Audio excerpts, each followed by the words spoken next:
This is something that was in the works for a long time, but they're kind of accelerating it now because they're seeing the writing on the wall. They didn't expect Trump to get in. It was supposed to be done by the time Hillary was done being president, but right now they're trying to, fast track it into being reality before Trump maybe gets in. So have a few clips here concisely breaking it down about exactly what happened, what the UN did. And so this was Brendan. This is this past weekend. The UN. I mean, they were everybody's worrying about Diddy and big stories, Trump, all that stuff. The UN was meeting, and it was very interesting timing. Yeah. What's the meeting? It was a huge meeting. Oh, so big meeting. I know. I saw Biden there stumbling. It was the 79th annual meeting. Yeah. Okay, gotcha. Okay, all right, go ahead. Thank you. Yep. All right. So what's the first one we're gonna see, Brendan? So this is a doctor who explained what they did when they were there and how they were able to do this without the consent of everybody. They did something called an absentee vote, where just is this the Pact of Freedom Act or something? Okay, yeah. Kelly, you can play this. Our collective goal. Hi everyone, this is Dr. Sherry Tenpenny, and I want to do a quick update about a document that got passed by the United Nations this weekend called the Pact of the Future document. It's two parts, one on science and technology and one about the youth and future generations. It is quite egregious, and it was done by a procedure called the silence procedure, which makes it a pact. And if no one objected, it is automatically adopted and put into the record as being completely adopted. This is the World Health Organization's runaround, or end around. Since they were not able to get the World Health Organization treaty passed, they decided to take it to the General Assembly. And it is even more egregious than what the World Health Organization was wanting to get passed. Let me just read you something really quickly about what is inside of this pact that is now being accepted by 193 nations around the world and equally open-armed accepted by our current administration. Everyone, it says that this is the power structure of fully digital and maximized for the control of the masses.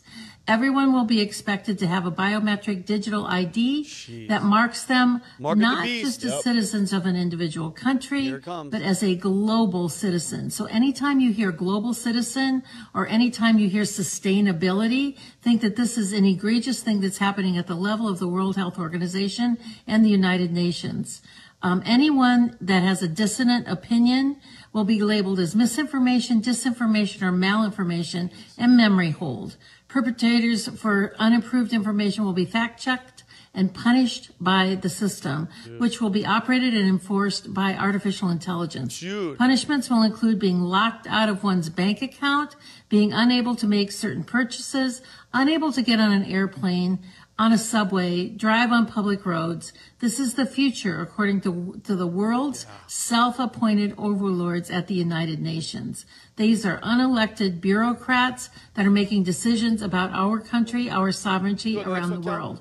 Nothing could be more important. By the way, everything that she's saying is scary as hell, number one. And number two, of course they want that. Of course they want AI and robots catching you doing something, Rob. And dude, can you imagine? Bro, I'm telling you guys right now, if they don't unarm the public, they're not going to get away with this type of shit because the people are. I'm not putting up with this shit. Hell no, this is the hill to die on. 100%. Of course. Yeah, unacceptable. Of course. All right, Brandon, go. I don't want to. Yeah, no. So you're good. So this guy makes some good points. He studied the thing pretty thoroughly and goes through the 3 major points of this. Okay. All right. Let's watch it. 5 speed.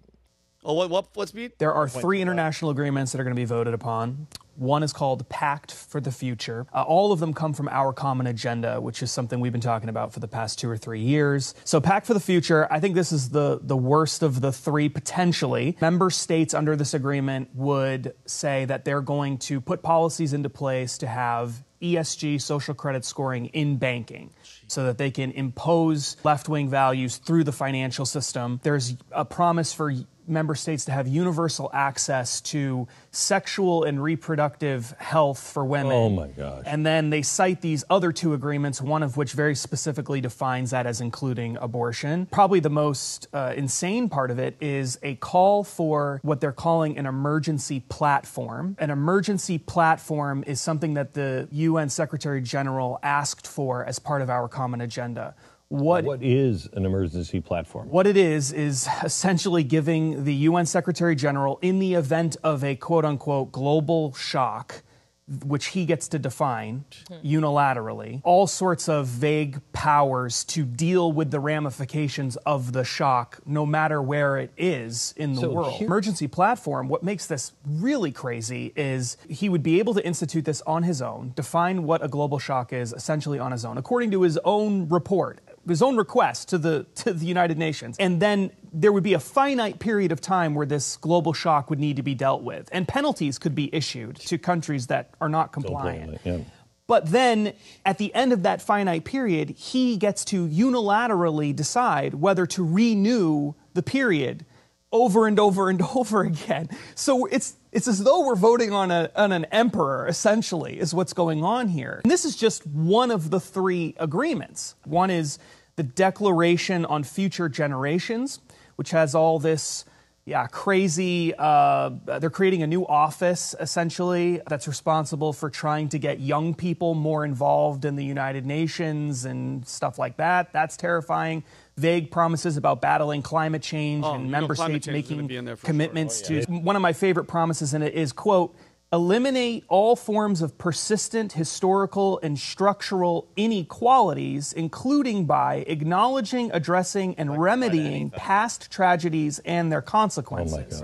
Which, of course, is a catch-all to do anything. So the last one is the Global Digital Compact. This one is, I think, in the long run, the most dangerous. Essentially, what it would do is create, try to elevate the United Nations to be the global regulator of emerging technologies, especially artificial intelligence. Oh my gosh. With the idea being that... What do you mean? Oh, it's not good, Cal. That's not good. They'd be... No, I'm saying it's good, Kel. Like, stop the video. But This is terrible. This is terrible. It's the worst thing ever. I say, Kelly, I'm gonna kill myself. Stop it. So, dude, this is. By the way, I guarantee you, the average person watching this had no idea. Like, you guys, I'm just curious how many people in the chat actually knew about this Summit of Freedom, which is the complete opposite. Well, that's how they roll. It's not freedom. That's how they roll. They say the opposite of what they're doing. Oh, my God, dude. But no, like, even if you type this in on Google, it wouldn't come up. I couldn't find it on Google. Yeah. Dude, that's why, thank God for freaking Elon and X. Yeah. So, I mean, they're trying to do this, like, before, without us even seeing it. They're doing it while the election's happening, while the Diddy thing's happening. But it's like it's the most impactful thing that could ever happen to our lives. I mean, everybody says they're regretful they let the internet get so out of control and let it be a thing that everybody had access to and they couldn't control it. So they're trying to get ahead of our artificial intelligence before that same thing happens with it. So if they have a monopoly in artificial intelligence and we don't have the same access to it as they do, then they could have complete control over us. And it's almost like predictive programming. Like, we have no idea to what extent they could apply our data to artificial intelligence and like predict our behaviors. Oh, I think they do that. They do that all the time. What do you think? Like all those people that sent in their freaking DNA to 23andMe, and then the girl from YouTube was with the guy that runs Google. And it's like, bro, they have all they know what you think, they know where you eat. Everybody's on freaking Facebook. If you look on people, bro, for years everybody was worried about their information, Brandon. If you just now Facebook. I know my sister, for instance. I love you to death, Vetta. You know what she eats, where she's going, what she's wearing, who she hangs out with, what vacation, her political point of views. They could plot and find out where she's going to be the next day at noon. Yeah, and the real question that you want to go up? No.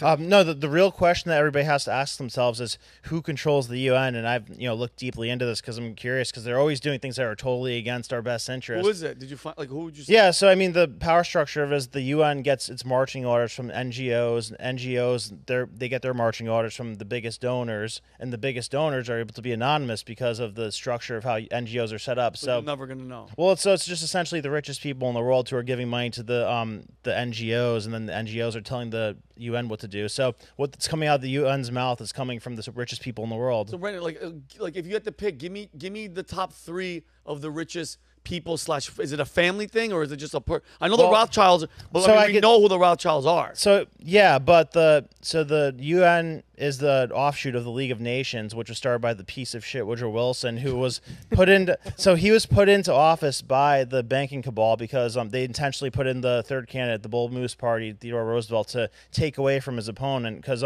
he only got like 30. Woodrow Wilson only got 30% of the vote when he won his presidency. How did he win? Because there was 3 parties, and they threw in Theodore Roosevelt, who was popular as a different party, so it was like a Ross Perot type of situation, but.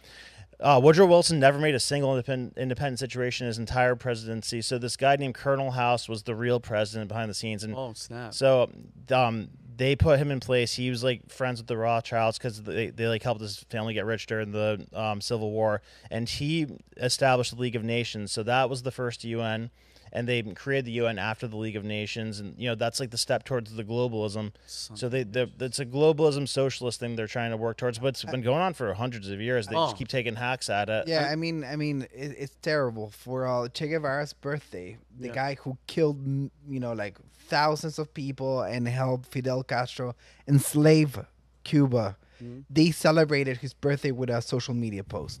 I mean, that's the type of socialist people And are. the Secretary General, I'm pretty sure, was affiliated with socialists. Gutierrez or whatever. Gutierrez was a socialist, and then the guy from the WHO was a literal communist, and he's not a doctor. Tedros? Yeah. Oh, I hate that guy. He piece just of said shit. something else But- the other day that drove me crazy. That's this. You can divide this into two big problems. That's one of them, the financing and who's in charge, and the other thing is a structural problem. Okay, we did a wonderful segment on the Sentinel Island. I don't know if Yeah, you I remember that. All right, the Shout out Sentinel Connor. Island. Yeah, shout out Connor. It's a small little island, and everyone there is on the same page. Naked? Yeah, we're gonna Yeah, be naked. yeah. Kill everyone that comes here? Yeah, we're gonna Yep. make babies? Yeah, we're gonna make it. Eat coconuts? Yeah, we're all on board. They're all on board of everything. The bigger the territory and the more people you control or more people you govern, the more unfair rules become. And you can see it in the States. That's what makes the States wonderful. Here in Florida, we have a great state with a great governor, with great laws, great rules, and everyone can go on with their normal life. When it comes to federal policy, it gets bad. Of You know, course. it gets terrible. Yeah. And now imagine that extending to a global scale. Oh my God. So the problem becomes bigger because there is a certain amount of people and it's physical territory and it's person by person. There's a certain amount of people you can govern and make them feel that the laws are safe fair. You know what I mean? Or they're And- represented fairly. That's and then you can see what we're talking about, that these people in power have a whole different agenda. They have a whole different set of schemes. Like after what Brandon just highlighted now, people should pull out. They'd be like, okay, we're done here. Because the U.S. is signed up. By the way, the U.S., Brandon, is Yeah. signed up for this. Yeah, we were one of the founders. We're one of the founders, and we're in. So whatever the hell these unelected bureaucrat demons are doing, we're going to fall under those rules because it's a Yeah. UN thing. Right. It's a nation united. Yeah, and they have an army too. Like, the Blue Helmet Army? Yeah, that's them. Yeah, everybody's freaked out about that. Like, they could come into our country and Bro, try to assert their dominance. on I'm us. buying Like, another gun this weekend. Yeah. Totally off topic, but I'm definitely, I already was, but 100%. I Gun might buy two. shopping. Yeah. No, Brian, Rob, I'm not even joking. I'm stocking up. I have so much ammunition. By the way, I don't have I have like a month of food, but I had a wake up call like a week ago. My freaking power was out for 2 days. I was like, holy shit, this is real. Not Like, this really. might be it. I was eating beans for 2 days. One quick point before somebody else goes. So, and then if anybody's wondering why they do these illogical energy policies that like are clearly making us less energy efficient, Yeah. everybody says, oh, they're stupid. No, they're not stupid. They're trying to weaken America because if America's strong and independent, they can't pull us into this globalism stuff. Yep. But if it's weakened down to a pulp, then they could easily put us in because they're trying to take our strength and like feed it to the third world countries. Of course. And that's where all of this immigration and stuff comes in as well, then pouring Right. these people into here. What you said about representation is so true. How could the same laws governing two completely different societies, two completely different cultures, some of which have spanned, thousands of years for some cultures, like Asian cultures, America here, hundreds of years, how can they apply unified laws to people in entirely different cultures? The only way to do that is to completely dilute and ultimately destroy culture. And I feel like the whole immigration thing is a huge part of that. Oh yeah. Illegal. Destroy document- national identity. Yeah. Well, in the same meeting, I regret not bringing it, but the document came out of a replacement immigration. I think you sent it to me. I don't know, but anyhow, the only guy that spoke up, and this is my segment right now, was my Based. boy. Yeah, Base. Was All right, my look, guess boy. what? Moving on. Yeah, we're going to Humberto, but it's perfect. Your boy, Javier Milei. What a great photo. Like, I can't believe out of the 160 people that were sitting there, he was like, "Hey, hold up." yeah. He's the only, was he the only one that was saying that? He was the only one to speak Same thing up. with the WEF at Davos. He called them out too, and reminds me of that. Oh, I love it. He's a savage. Do you watch the Big Lebowski? Like, am I the only around here? He's pretty much movie. the only one around him. here. So we're gonna go to the first video, And this is generally just taking a shit all over it. Okay, can I ask one question before you play the video? So at the UN, everybody gets to speak up after they present these plans. Is that what it is, Brandon? They have to all speak? Yeah, so like they're speaking on their views of the world, and I don't know if it's before. I think it's after they propose this, but yeah, everybody from each country gets to speak. Yeah, because I saw Biden. They freaking walked him up there, and he had, by the way, he had like a babysitter push him to the front. You know what really put Trump in danger is when he was there. He said the future does not belong to globalists; it belongs to patriots. One of my favorite things he ever said. Oh, what a right to the UN's face. What a gangster! Can you believe that the leader of the free world, Biden, goes there, talks about it, and the guy from Argentina, out of all places, makes the headlines. Yeah. You know, like did Biden say anything of importance? No. But does he even Does he ever? Has he ever in his entire Did you guys hear what he said yesterday? Only by accident. Start now. Did you guys hear what he said yesterday? Kelly, did you hear this? Joe Biden goes up and he was like, the Second Amendment was never to be absolute. Back in the day, you couldn't own cannons. No, I'm serious. He's a... Oh my! I hate him. Yeah. I hate him so much. I'm buying a fucking cannon. I want one. Yeah. Try and take my cannon. Yeah. Government. I hate what he does or what he doesn't do. I don't hate him particularly. Umberto, because you're being a good guy. That guy, just because he doesn't remember the shit that he did, still did it. But anyway, go ahead. Umberto, all right. Play your video. Javier Milei, first takes of the night. Absolutely incredible. I'm just gonna leave it up to him. And you translate it to English so we can. Yes, it is translated for Americans. Okay, here we go. At some point, as is the case with most of the bureaucratic structures that we men create, this organization ceased to follow the principles outlined in its founding declaration and began to mutate. Oh, clean AI. An organization that had been essentially intended as a shield to protect the realm of men was transformed into a multi-tentacled leviathan that seeks to decide not only what each state should do, but also what it should do. Not only what each nation state should do, but also how all the citizens of the world should live. This is how we have gone from an organization that pursued peace to an organization that imposes an ideological agenda on its members on a myriad of issues related to human life in society. The United Nations model had been successful, whose origin can be traced to the ideas of President Wilson, which spoke of a society of peace without victory and which was based on the cooperation of nation states, has been abandoned. It has been replaced by a model of supranational governance by international bureaucrats who seek to impose a particular way of life on the citizens of the world. What is being discussed this week here in New York at the Summit of the Future is nothing other than the deepening of this tragic course that this institution has adopted. The deepening of a model which, in the words of the Secretary of the United Nations himself, requires the definition of a new social contract on a global scale. Redoubling the commitments of Argentina's agenda. I want to be clear on the position of the Argentine agenda. Argentina's agenda, although well-intentioned in its goals, is nothing more than a supranational government program of a socialist nature that seeks to solve the problems of modernity, that pretends to solve the problems of modernity with solutions that threaten the sovereignty of nation states and violate people's right to life, liberty, and property. It is an agenda that pretends to solve poverty, inequality, and discrimination with legislation that only deepens it. Wow. That guy's a gangster. Well, my boy Milei, who I met before he was congressperson, before he was president. Was his hair crazy when you met him? Way crazy. We're in a business summit. He comes in. He was going to do a keynote. I was like, who the heck is this guy? And I loved him immediately. Rob, were you going to say something? That was AI? That was him as AI. No. They translated it. Yeah, the English. Because I kept seeing the video of him in Portuguese? Spanish. Yeah. Spanish. Okay, so We use Ross to translate it.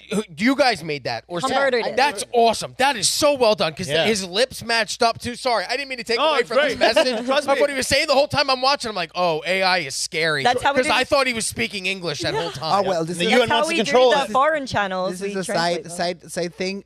Kids in TikTok, they've been translating Hitler. Yeah. And it's, Oh boy. No, I'm serious, and it's becoming a problem. I know, but it's I probably saw a one. problem. I saw a funny one where they made him like have like a lisp, like he was gay. It was so. He was like, listen, guys, I hate the Jews. It's like, guys, just Jews are just like ew, like just, and it was like that, and I was like, yo, Hitler sounds Gay weird. Hitler. That's gay a movie Hitler. that we need to Dude, that's funny. A value-tainted maybe, production. maybe that's why he was Gay so Hitler. angry. He was like in the closet, homosexual. He's like, oh yeah.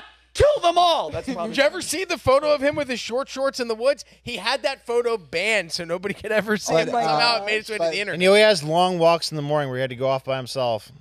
Yeah, nobody knows what happened on those. But Probably Rob, gay I stuff. think the gay Hitler thing is already done, and it's it is. It's an actual show. It's called Ellen.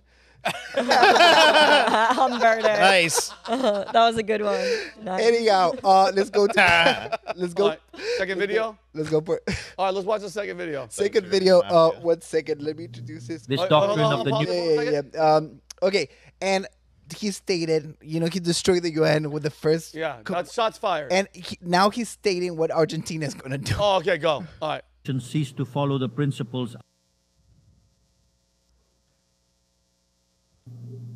This doctrine of the new Argentina is nothing more nor less than the true essence of the United Nations organization.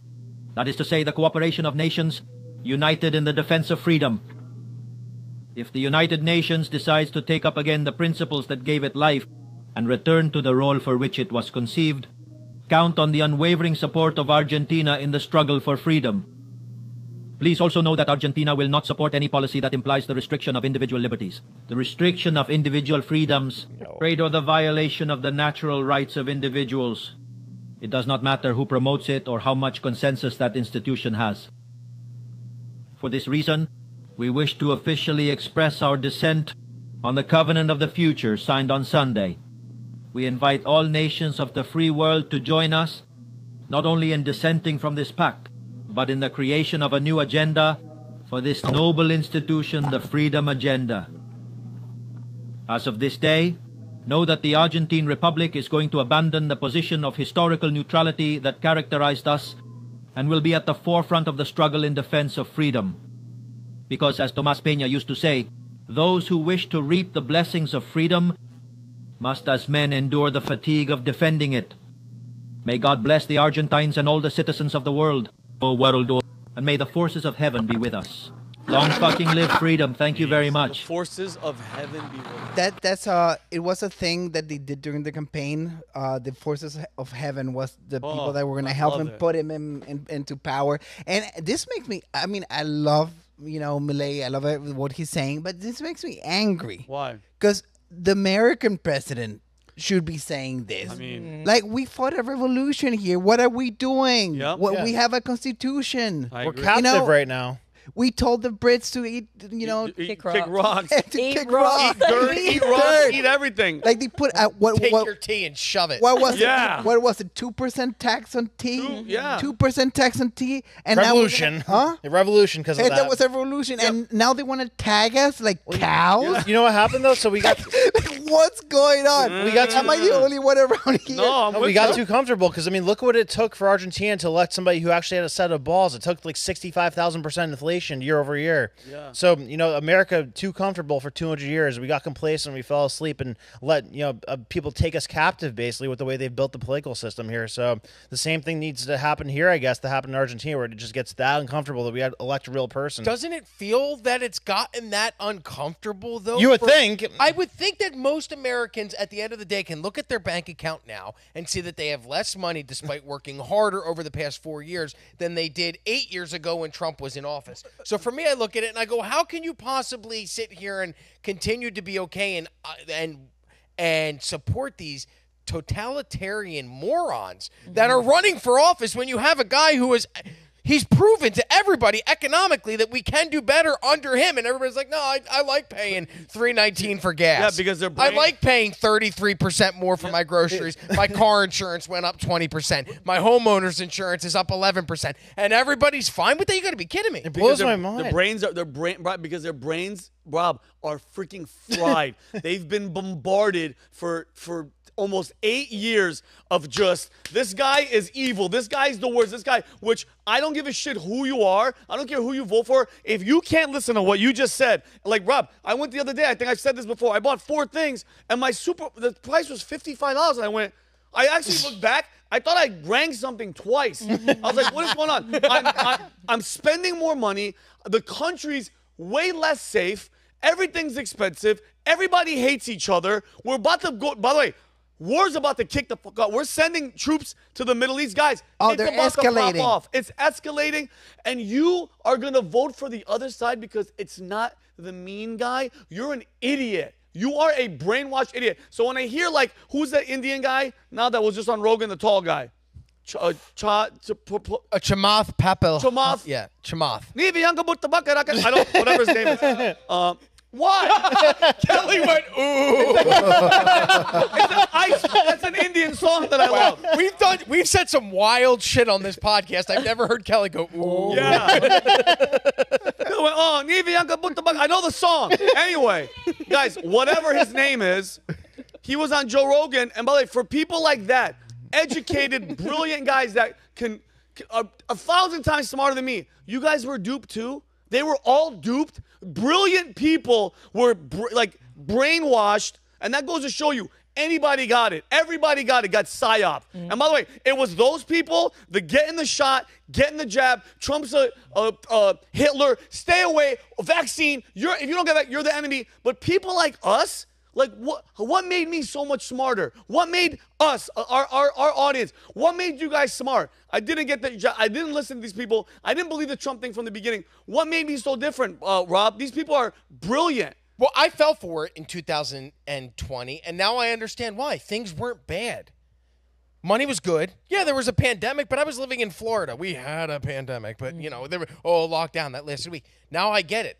Because things weren't bad enough for me because Trump had done such a good job that despite me being able to look at that and go, I looked and went, well, he mean tweets and I don't like that. So I was one of those idiots. 4 years later, I'm going, damn it! Like, I'm sorry, and I will not make that mistake again. But that's what it is. Life is not difficult enough for some people. Yeah. So while I'm still struggling, and I'm recognizing, and look, I'm okay. My bills are paid. My mortgage is fine. Like I'm okay. By the moment but there are people that aren't, and how are those people believing that that Kamala's going to make their lives better? Specifically, poor people in urban communities. Like, how can you be in that system and then continue to think, well, my position is going to get better with this person when it never has gotten better with Democrats? Oh, Rob, that's a really good one because there's a balance. That's why I'm not a big fan of democracy. I stand democracy, but I'm not a big fan because there's an unbalance. Like, there's people that give and people that take. And when the thing goes out of whack of people that want to take things, and those are the majority of them. There's always that more are taking. There's always more takers than givers. But the givers give so much because of how much better they are at giving. That's it. That balances it out. And when you have the givers not having any skin on the game, because they have their own private security. They have I don't know. They can fly away. They can go to Switzerland. They can hide their money and everything. So you have the bottom of the barrel taking, and they promise them like, you're gonna get this, you're gonna get that, you're gonna get this, and then the guys that give the most or should give the most, they can grab their stuff and leave and buy an island in Hawaii. Yep. Like, we don't have a democracy no more. I just genuinely hope, and then Brandon, I'll give it to you before we. I just hope, guys, that the American public, you listen to the warnings of the guy from the FBI. You see what's happening and what they are trying to do. That when shit hits the fan, and don't get it twisted, it's going to hit the fan. That you do not turn on your fellow American. Don't you dare listen to this BS rhetoric of there's a civil war coming. Stop even saying that, okay? It shouldn't be a civil war, because if we all lived in an apartment complex, all right, and the all of us, all of you, all of us, and we're living in an apartment complex, and the landlord is stealing money from us, taxing us more, paying us, charging us triple rent, leaving the doors unlocked, bad security, letting in strangers to come kill us, and then when shit hits the fan, you kill people in the other apartment complex? No. You go after the landlord. It's the landlord's problem. So when it does hit the fan, do not turn on each other, guys. It's us against them. Plain and simple. Don't let them brainwash your ass, because it's been happening for too long. And I'm sick and tired of hearing that Civil War bullshit. Go ahead, Brandon. That's a great analogy. That was a great analogy. Yes. You need to cut that as a short. Yep. I'm serious. That I got was a you, Vinny. fantastic Yeah, analogy. the landlord, great analogy. Yes, because everybody can relate to that. Yeah. They can relate to 'Cause being it's in right that though, position Brandon, right? and having that anger, and you're directing that anger in the right place. Great job.